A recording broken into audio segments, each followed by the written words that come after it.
This part is really important. The part about tasks is crucial for tracking student progress. We need to know where they are, what they've done, if they've completed this task. For example, did they submit the chapter or send the assignment? I need to check if they really submitted it or not. So this is part of following up with the student. So another important part is file exchange. Or if I need a specific file from the student, they will send it to me. Now, Dr. Mohammed has created, now you can see that the content area has been created and named files. Of course, the naming is up to you. Here we can also create something called an assignment. The assignment doesn't always have to be called an assignment. It could be a specific research task or any particular assignment that you want to assign to the student. You give the student the detailed instructions and a thorough, complete description of what is required of him in the data section, and then you too as well. You can set a due date and assign points. Submissions can be individual, allowing file uploads. If I give one attempt, it might fail due to internet issues. You decide the number of attempts. It could be one or more. 2 attempts can be given if one fails. They can submit in the second attempt, or I can allow 3 attempts. If 2 attempts are given, I decide how to calculate the score using the highest score. So if the first attempt fails, the second attempt's higher score is sent. It is possible that I want him to try 1 attempt. It is possible that this attempt will fail due to a problem with the internet in a specific matter. The matter here is up to you to determine the number of attempts. It is up to you to try 1 attempt or multiple attempts. I can tell him, by God, I will give him 2 attempts. If 1 attempt fails, a technical problem occurs with him, then his internet is disconnected. He has a problem. He can raise the assignment in any attempt, 2 numbers, or give him 3 attempts, depending on. So, if I give them 2 attempts, I need to calculate their score based on which attempt. I would calculate it based on the highest score. So if the first attempt has an issue, then in the second attempt, when I send the grade, they will receive the higher score. Another great thing is the Save Assign tool, a plagiarism checker. Here you specify it. Then access options, grades display fine. You can set the assignment period for student access and submission.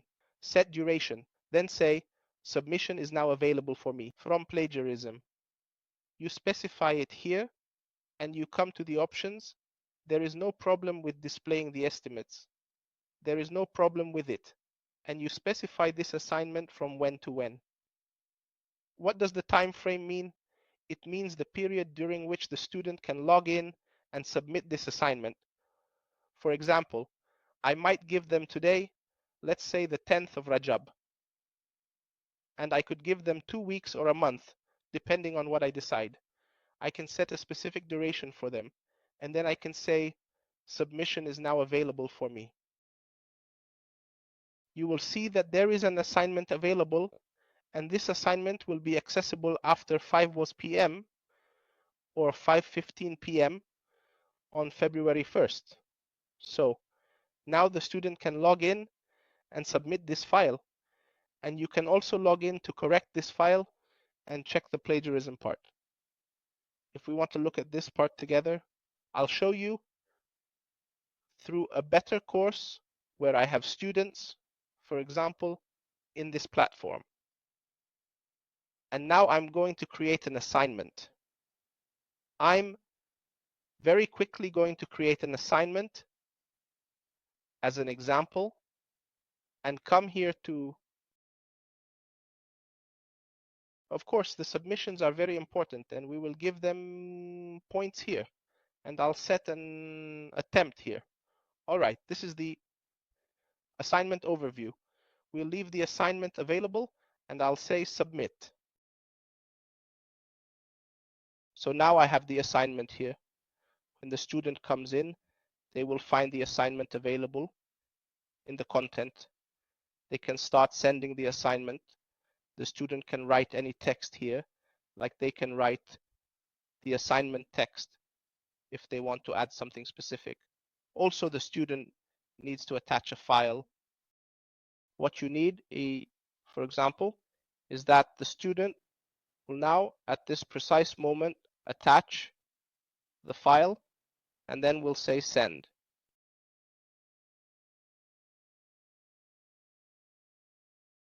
Now the student can easily attach the file and send the text when you return to. The assessment center is located right here. You can also follow up on these matters through the Verse Center. In the grading center, you'll notice that the student has attached a file and submitted their assignment. So I have this yellow circle that says needs grading. What does that mean? It means I need to go in, review the student's attempt, and see exactly what they submitted so I can give them the appropriate grade. Therefore, here on the left, I click on that circle and say view grading details. Now, as you can see, I start to display the attempt. You'll see here the file that the student sent, the text that the student wrote, and the file that the student submitted. And you'll also notice that when you click on this small arrow, you can give the student a grade from here. So let's take a look. And now, as you can see, I start to do what? I display the attempt, display the attempt. You will see here, if the file that the student sent is the text that the student wrote is perfect, and if the hot file that the student sent is perfect, and you will also see when you click on, this small arrow is perfect, you can click from here and give what you give also. A mark to the student. Okay, we will see. The Save Assign tool is the tool here that has not been activated yet. The tool we have has not been activated yet. I will just go back and see the options in the content because I activated them.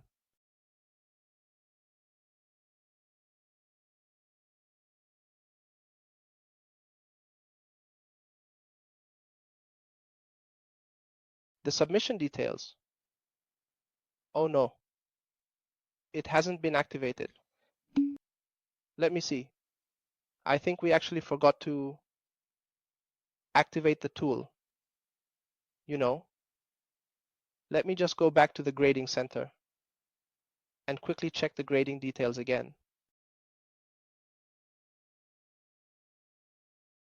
And we need to display the grade, so the student has to re-upload the file. The student must upload the file again. All right, let's go back and let the student upload the file. This part is important for you regarding the copy tool. I need to go back and see if I'm giving them 1 attempt or 2 attempts. 1 attempt, I'll open it for them here. 2 attempts, and then I'll say send. Then I'll go back to the student's page and show them the assignment. I need to go back and see if I'm giving them 1 attempt or 2 attempts.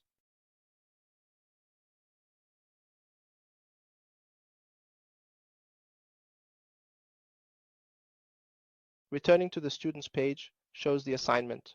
With a 2nd attempt, Start Again appeared. The student re-uploads, writes, and sends. In the grading center, there are 2 attempts.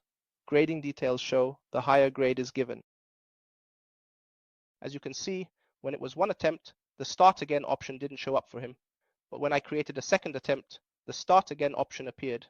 So the student will come here, re-upload that file, write any text here, and start sending their attempt, as you can see. So now the student has sent their file or their attempt.